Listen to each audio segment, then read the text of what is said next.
Hi guys, we've had a problem with the kettle, with the knob breaking off on the kettle lid, and that was caused by these little tabs right here were open too far, and when you pull on it to try to open it, it was breaking the handle off because they were so tight.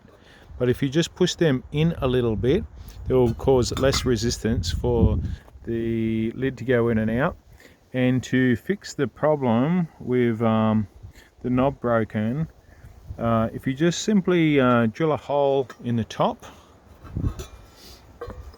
the same size as the screw that is in, it's a bit hard with one hand.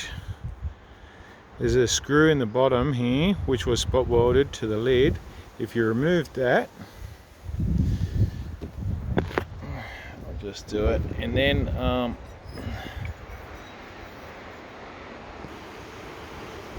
okay, maybe that's better. I've removed the bolt from there.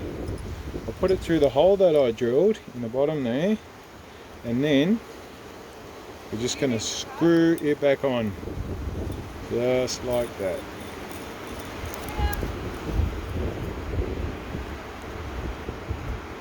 Okay, and that's the fix for the knob. Boom.